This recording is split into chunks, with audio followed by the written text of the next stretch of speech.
Greetings and salutations, worthy friends. Hello and welcome to another episode of Indie Invasion Shorts.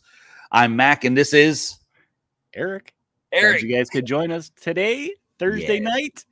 And Thursday. We didn't even start, and we are already talking about minis and Kickstarter and all that jazz. Oh, the dangerous Kickstarters. And yes. You're yelling at me for my FOMO. Your FOMO, fear of missing out. Don't miss out. Don't miss out. You can do it. I said, what's an extra $200? What's an extra $200 on your Marvel Zombicide, right? That's right. I just don't get Doritos this week, right? Yeah, your $200 Doritos. I think you might have to reanalyze that one, but yeah. So, what have you been working on, Eric? Besides trying to get your camera to focus, trying to get focus. Don't want to focus on me all of a sudden. No focus. Need more focus. I got some more minis painted this week. Finished off a little more Marvel Crisis Protocol. I got my multiple Marvel girls done. Nice. Got a classic and a modern now. Nice. Got some Monpok finished off. I worked a little bit on Car Wars. Nice. So I'm making a dent. There you go. Painted in that pile of opportunity. Pile of opportunity. Right. There you go. Not a pile of shame, pile of opportunity. What's happening? Ron Antonio is with us. And by the way, Tonio finished The Giant. And if you haven't seen it, go to the Discord. It's amazing. So go check that out. I was a little jealous when he posted it, but it wasn't even of the big giant that he just finished painting. It was that old little metal GW one. I wish I still had mine. I have because I think there was two different versions of that old GW giant. I have the other one because I found it an old box set in the hobby store that has just piles and piles of stuff. Yep. And I grabbed it and I built one of them, but the other one was missing a leg or something, just like a mispack from 30 years ago. And I'm like, well, not much I can do about that. I would call the company. Yeah, like they got those still sitting around. They got one somewhere. Todd said he just got back from a Car Wars game. All right, cool. Tim has joined us. What's happening, Tim? I am actually trying to decide because just this week I finalized my Adepticon ticket. Because I had credit from the last time that that's right. We're gonna go, so it didn't cost me anything, and I'm actually trying to decide if I want to jump in the Car Wars event. Ooh, they have a bunch of demos, but one event with the big double drum where it's 8 players, and once there's 4 players left, they open a middle door, and then it's just carnage there. Trying to decide if I want to do it or not. I don't know. Kind of fun, yeah. And Todd says, yes, you do. Look, Spaz, he made it on time today. He remembered to hit refresh. He refreshed. You refreshed early. Yes. Good job, buddy. Good job. We're proud of you tonight. So, I've been working on a lot of stuff too. I've been going board crazy. Yeah, I've been going board crazy, man. I just been building a whole bunch of stuff. Not really sure why, because the guy who normally plays everything with me is in Japan. He's PCS'd to Japan. So for those of you that aren't familiar with the military, he got orders. He's in Japan. He permanent change of station. But anyway, I'm building a bunch of boards. So apparently when he comes back and then before he gets orders and leaves again, we'll have to get in a whole bunch of games so I can use all the boards. Yeah. Or I kind of think I might know why you're building all these boards. Why? For demos. Ah, yes. Those 2x2 boards do work so well for demos. To be fair, I'm mostly just building stuff for Twisted, but I do have a couple of them that I can use for a couple of other games. Hey, there he is. Good morning, Alder. How are you, sir? Got our coffee here. But I do have a couple of the boards that will work for some other stuff. I'm playing around with some things. I just been very modular, right? You're doing kind of like a modular board. I mean, they'll kind of go together a little bit. Some of the sections you can push together. And I have some, I think I have some over here, some pieces from TT Combat. These right here, the little the plaza platforms that they did for Volley. So I have a whole bunch of those, and because all of my boards are 2 inches. These are about 1 inch, so they make a nice little step down, so you could kind of connect them. Yeah, and that might be kind of cool. So I might try that out. You got one to show off right there? A board? Yeah, I see. No, one this is the one I showed. This is the one I showed the other day when we were. Okay. When we were here, it's just the factory one. I'm still working on. I haven't actually done anything on it because I got inspiration and started doing a different one. I started doing 3 different ones. So I can see those behind you too. Yep. Right over there, my drill, and then all my stuff over there. I'm working on. I got stuff over here on my desk. You guys too, can check out on the Facebook, CoastalCon, and the Discord, I even have a little plastic dragon right here for absolutely no reason whatsoever. So Green Fairy Studios says, get a demo of Twisted at some point. Yes, you should. You might be able to get one at Adepticon this year, maybe, because Alan is going, and I'm not sure if he's going to be able to run any Twisted games because he is going with another vendor.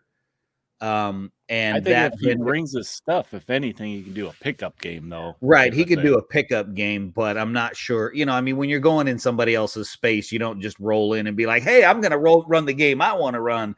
So he's leaning more towards doing Mercs, which is what this company, Miniature Building Authority, is. I'll find him a table to working. There you go, Eric. So there you go, Alan. I see you're on here. So bring your Twisted stuff because it's gonna be, you're gonna have to get a pickup game, because if Eric has to, he's gonna bring a table from his house and just set it up somewhere. That's right. And I know there's some local guys. We actually just got a new listener that I was talking to on Facebook Messenger, and he was asking a little bit about Twisted. So he was hoping maybe ding myself. He was hoping maybe he'd try to get a demo of it or something. Find somebody that was playing it at Adepticon. So yes, definitely. And look, Greg's here too. What's happening, Greg? Good to have you, sir. So so that Adepticon stuff just kind of segues into what we're going to be talking about tonight, which is CoastalCon.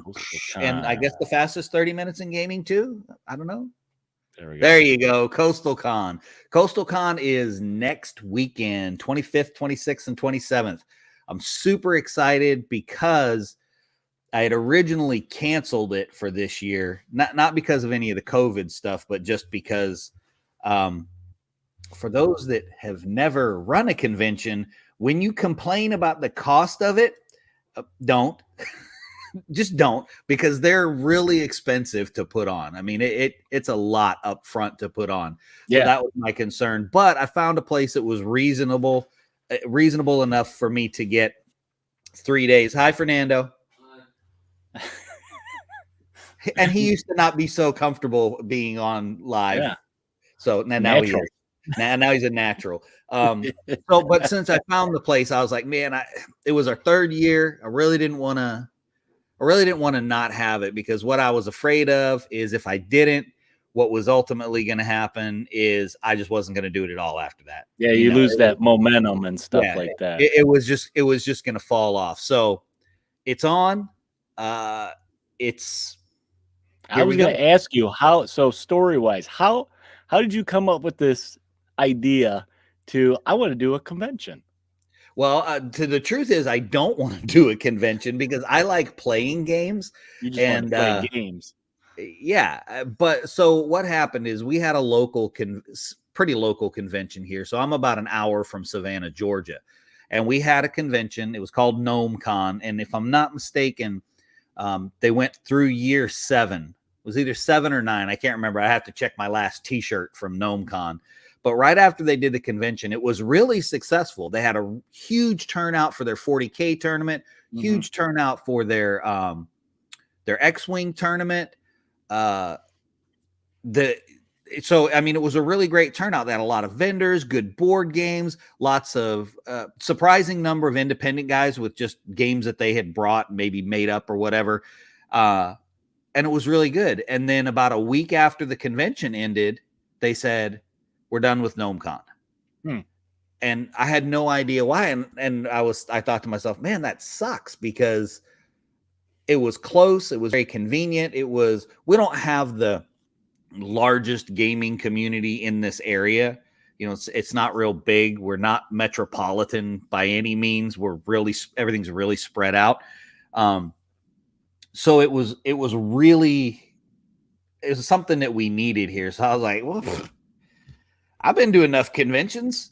I might be able to do one. But now I would like to say I didn't go into it blind. So all the guys that run conventions that I go to, when I decided I was going to do it, I was all up in their business. Yeah. I was all up in their business. Jeff Smith and Ron McClung, who run Mace up in Charlotte,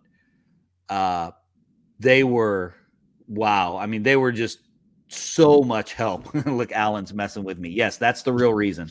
I had no one to play with here, as Alan points out, so I just created my own convention.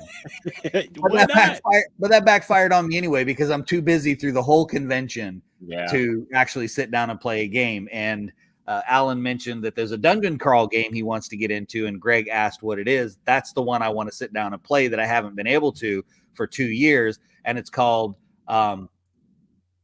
Crypts, Caverns, and Catacombs, and it's made by a guy, a local guy here out of Charleston, and it's absolutely, it's amazing. It's awesome. He put so much stuff into it. He's going to be producing it. He just got hung up on something.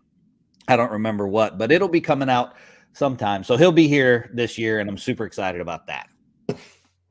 Okay.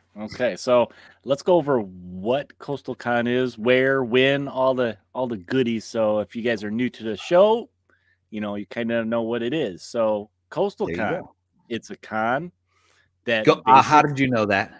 What gave it away?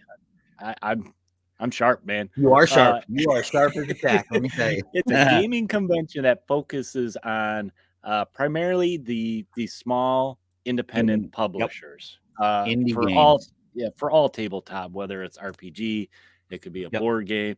I mean, that was the focus that you wanted to do with CoastalCon, right? Right. Ron's like, on the coast? Yes, both of those apply to this convention. It is on the coast, and it is the convention. Coastal, not Costal. Yes, not Costal. CoastalCon. It is. As a matter of fact, this year, well, actually the first year too, we were right on the water at the Holiday Inn out the back, and we're right on the water again this year. So there's a lot of water around you. So it is. Well, I do live on an island. I mean, it's just to be completely transparent. I do live on an island. So it is February 25th through the 27th. So you're doing 3 days this year. It's the first 3 days. And you are at the Best Western Sea Island Inn, right? Yep. That's where it's going to be at, down in Beaufort. Yep. Right on the main drag, right on Bay Street. So if you have a wife, you can bring her, because historic area. Yep, it's big time historic area. So she can go walk up and down Bay Street, get some ice cream and some good food, and check out the water and the shrimp boats and all that fun stuff while you play games. Yep. And the best part, for the low price of $25 for the whole weekend, right? Yep, for the whole weekend. No, you can't. And Greg already threw it in there. He was like, "Yeah, you're probably not charging enough." Probably not, but I've been to enough conventions too where I get a little sticker shock too, where I go, "Ooh, really?" So, but I also understand, because there's a lot that goes into it. It's not even the financial part; it's the begging part for all of the the suppliers and the folks who give you stuff for raffles. And since we do indie games, the worst part about that is you're contacting an independent game developer and going, can I have a free book for a raffle? Because so it's sometimes tough, but I will say this: the independent game developers are absolutely the best people to deal with. They're passionate about their product, and the fact that it's a convention that's focusing on, if you want to call it, their genre of gaming. The independent small time, they're more than willing to help you help them type of thing. Yeah. Okay, hold on here. Ron said, and then there's Gen Con pricing. Okay, I've never been to Gen Con. What's Gen Con pricing? One of these days, I'm bringing you. I'll buy you a ticket just so you can experience. Well, I don't know. From what Ron's saying, you're gonna have to take out a second mortgage on your home to buy 2 tickets. Kind of. But you'll never not have something to do there. Let's put it that way. Well, that's fair. That's fair. Yeah. It's a lot of effort, but it's a lot of fun. Gen Con makes Adepticon feel cheap. Oh wow! Really? Adepticon has been going up the last couple of years that they've actually had it, not counting the last 2. Right. I think it was when I went, I want to say it was 60. It might have been. It may have been lower because I think it was 50 this year just to get in the door. Okay, yeah, and I wasn't. They're doing different things this year though too. Right. So yeah. Okay. So yeah, I don't remember. It was like $300 in gas to get there. So. Look at Craig. There you go. There you go. We'll hide you in a suitcase, Spaz. You can just buy tickets for everybody. So there you go. Perfect. All right. Oh, Ron said it's now $125 for the weekend for Gen Con. Wow. Is that regular badge, Ron, or is that like the VIP? And I mean, I usually just get the regular badge. I can't remember what it is. I don't need a badge to tell me I'm a VIP, right? That's why. Because you don't need a badge to tell you you're a VIP. You're a VIP. There you go. Just write it in Sharpie on your badge. He said that's weekend regular. Whew, man, that's a lot. So Alder says buy him a ticket and an airplane ticket. So, yeah, Alder's going to need 2 tickets. Okay. For all the stuff he's got to bring back? Well, no, I mean, he's going to need an airplane ticket to get here.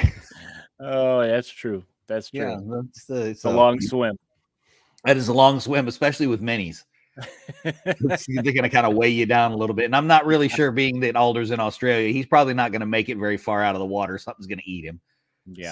So you better buy him a plane ticket. So what are some of the things, Mac, that people can see at CoastalCon? What are some of the games that I know you've posted this on Facebook. Yep. What are some of the specifics, I guess? Well, obviously, I'm sure everyone can guess Twisted will be there. Right. Obviously. But we have some other folks that are going to step up and run some demo games for us. Now, I'm sure everybody that's watching has been to a convention. If you haven't, usually the larger ones, you'll have set times for demos. You may have 2 hours of demos. With the smaller ones, like we've typically run, the demos kind of run the whole convention. And what they essentially turn into is pickup games. Yeah. So you start out running Friday, you start out running demos, and then you have some of the same people coming back. There's Raul. That's my normal gaming buddy right there. Let me get out of the way. Now you're in Raul's way. There you go. Okay. He's the one in the yellow shirt that says CoastalCon. But so typically what happens is we'll run the demos and it ends up turning into folks just coming by and playing pickup games, which I love. I don't know why you increased me. There you go. And just playing pickup games. So Greg, the first year of attendance, we got 128 or 126. I don't remember exactly. And you can come back in the picture, Eric. It's okay. And this is a picture. It's Kilroy. This is actually a picture of the first year where we had our biggest footprint. So we had about 128 people the first year. And then last year, when we downsized and we did it at my church, which is pretty small, Raul gave birth to Eric. I'm sorry, Raul and Eric. So we did it in my church, and the footprint wasn't the best, and it was in the middle of COVID, and we still had, I think the final number was 75 people. That's pretty good for pandemic time, because pandemic really hurt these, especially the smaller conventions. I'm gonna look, because I have something right here where I can tell.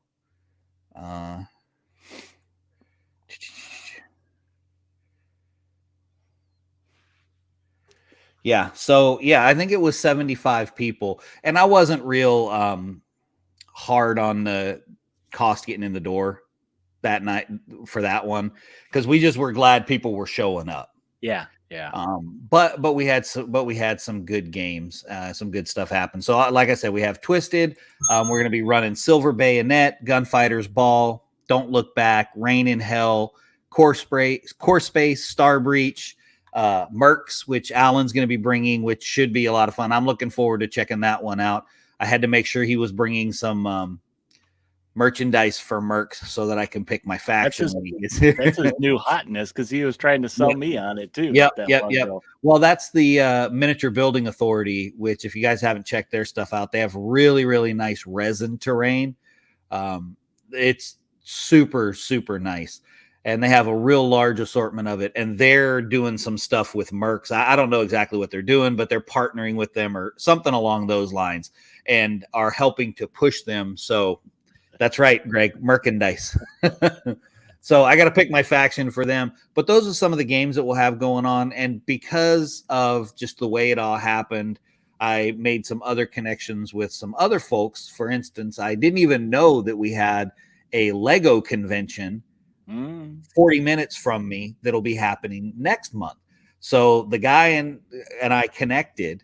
And he's going to bring, he's going to bring one of those ridiculously amazing, didn't build it with the little Lego flip book, just built it by himself things. It's just super cool. So he's going to bring that, and then we're going to try to support him and advertise for him too. Not that Legos are really indie, but he is. His con is small. So yeah, support and I've never been to a Lego convention, but I have. It's a lot of fun. Yeah, I've taken Xander to one. They have one up here, actually, the same place that they have Adepticon every year around Father's Day weekend. Well, you can go check out his Facebook page. It's Palmetto Bricks. Okay. So you can check that out. So to support him. So that's some of the other stuff. And as far as vendors, we're going to have Discover Games there. We're going to have Unipolar Games. We're going to have, now they just changed their name to Tabletop Envy.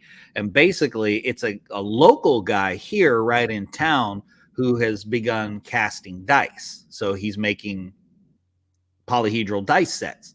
So I was like, yeah, man, bring your stuff. And they're doing dice bags, things like that. Those little knick-knack things that you buy at conventions because we have issues. And that's what, we're like, oh, I need another dice bag. But I bought another dice bag, so I'm going to need some more dice to go in that new dice bag.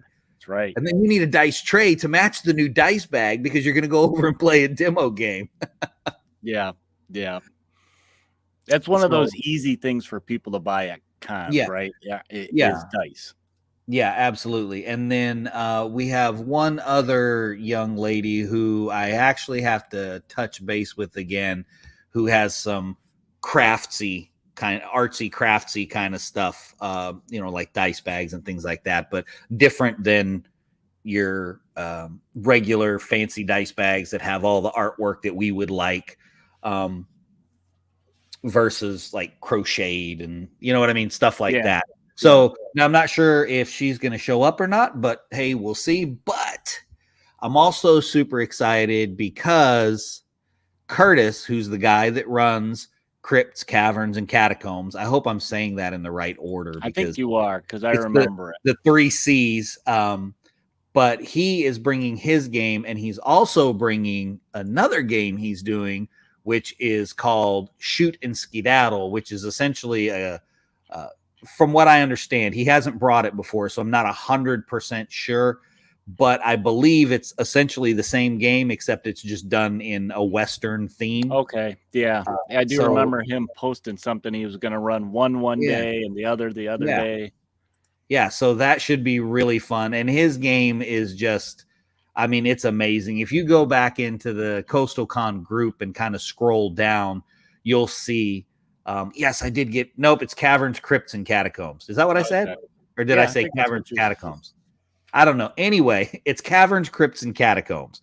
Co-op dungeon crawl on Friday, and then he's doing the Shoot and Skedaddle, which is actually Old West Skirmish, so it's a little different. He's doing that one on Saturday.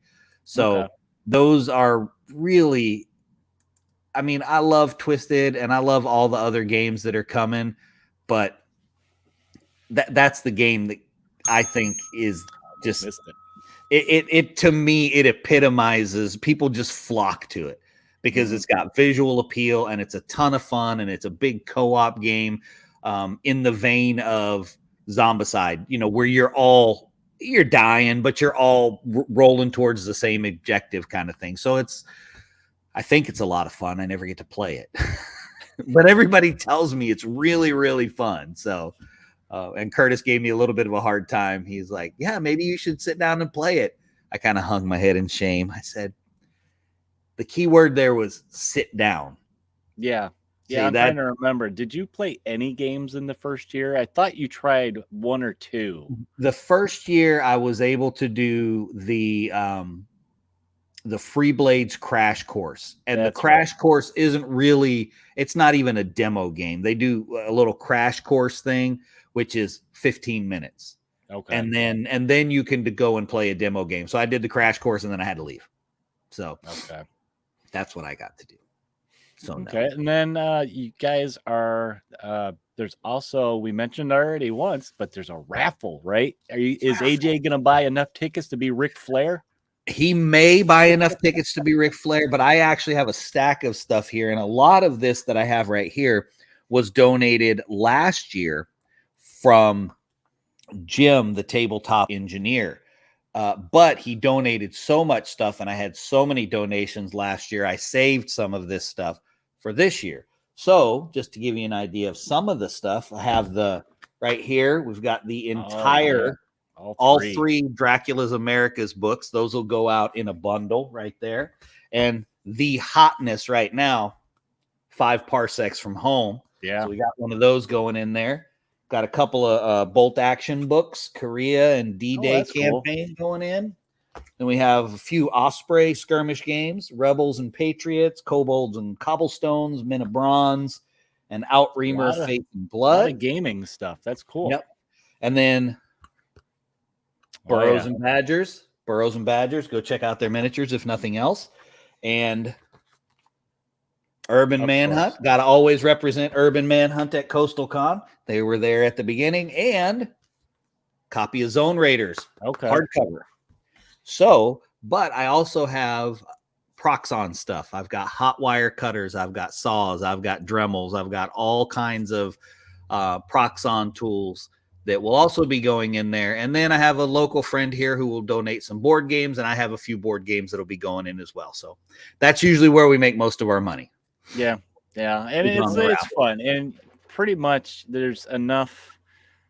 You basically will draw till the stuff's gone, right? So yeah, there's a good chance everybody will come away with something. Yeah, and we may do it a little bit different this year. I may do it. Alder wants a raffle ticket. I might have to charge you extra, Alder, just for shipping to get whatever you win. You would no doubt win the heaviest thing if I sold you a raffle ticket. That's what would happen. You would win the absolute heaviest thing to ship. I know it.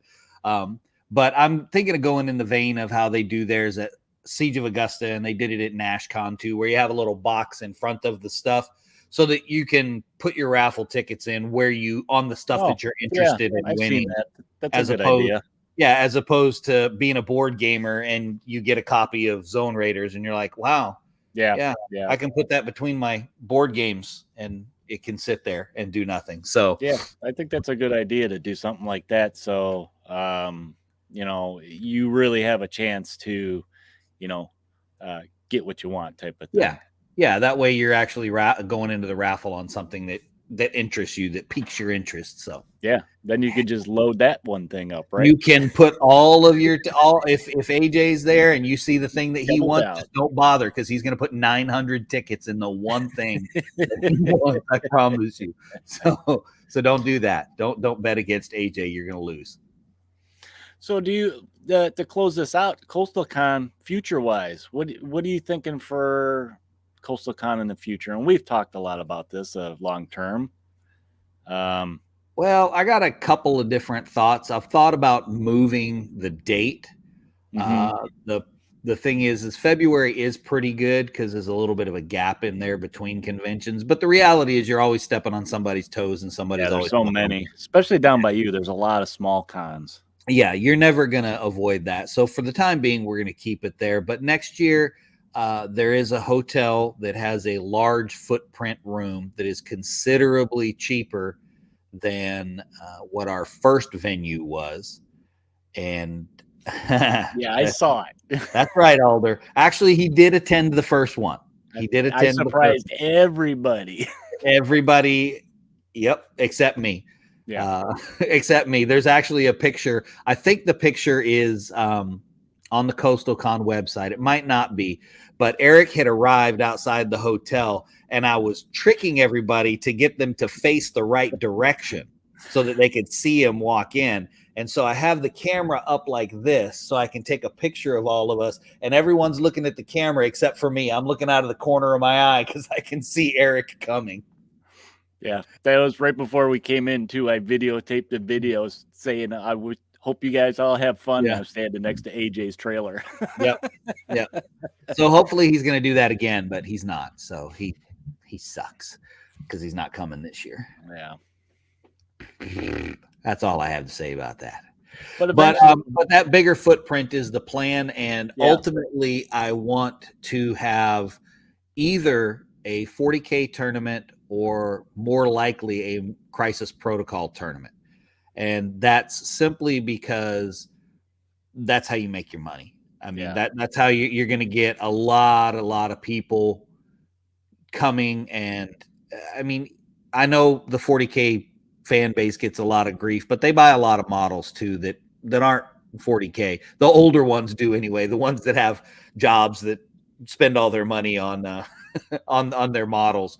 So, but that gets people in the door. You know what I mean? They still have to pay to get into the convention, even if they do nothing except participate in the tournament. Yep. They still have to pay to get in. So, there's always space for open gaming too, right? Yeah. You know, people can grab a table somewhere and, set up and play their favorite game. Yeah. Yeah. So this year we're going to have a little bit of the same struggle that we did last year where space is an issue. Yeah. But it was better than than our church building, because our church building is kind of weird shaped on the inside. This one's a nice big square. Yeah. So the nice big square will work well. Put all the vendors along the outside and boom, there you go. Rock and roll. All right. Well, I think that's it for this weekend. Looking at our time, we're already past our we're more like 32 minutes. Ooh, fastest 32 minutes in gaming there, Todd. But that's all we got today. And sir, that's it. It's your turn. It's my turn. I got to do all the work for CoastalCon, and I got to take us out. Yeah, you're right. All you. All right, here we go. Thanks for joining us, guys. We super appreciate it so much that you guys join us for our little talks. And if you are able to, please come out to CoastalCon. We would love to have you. We'd love the support. If you can't, make sure you go on the Facebook page and click all the likes, or like all the pages and the pictures and everything that goes up. So if you want to listen to any more of our stuff, you can check us out on Podbean and all of your podcast stations and projectors and things out there. We're all over the place. Just stick it in your ear and walk around, and you can listen to me and Eric talk. Babble. Todd, we should record the closing, but it's way more fun this time because, then we have to remember whose turn it is and keeps us sharp.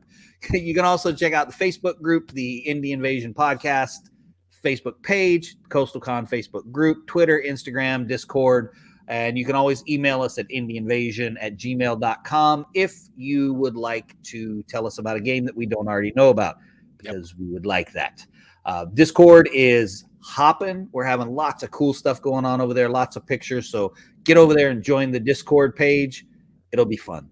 And if you guys, as a side note, because somebody had this issue earlier this week, if you find a Discord link that doesn't work, just message us. I'll get you guys a link that works. Yep. And go check out the CoastalCon website where you can find all of those links to the Podbean, to our YouTube, all of those other places where you can find stuff. So you can check us out there. You can also check us out on Patreon if you like what you hear. If you don't like what you hear, that's okay too. You can still go check us out on Patreon. That's okay too. There's stuff over there.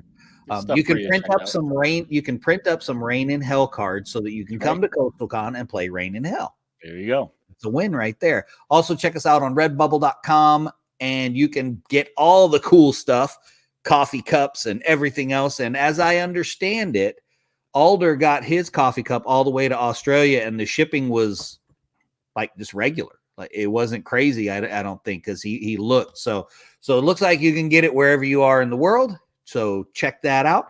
And I think that's all we got. That's all we got. That is all we got. So we will not be on next week because I won't be on next week. I don't know what Eric's planning. You know, I might be. We'll see. Sneaky.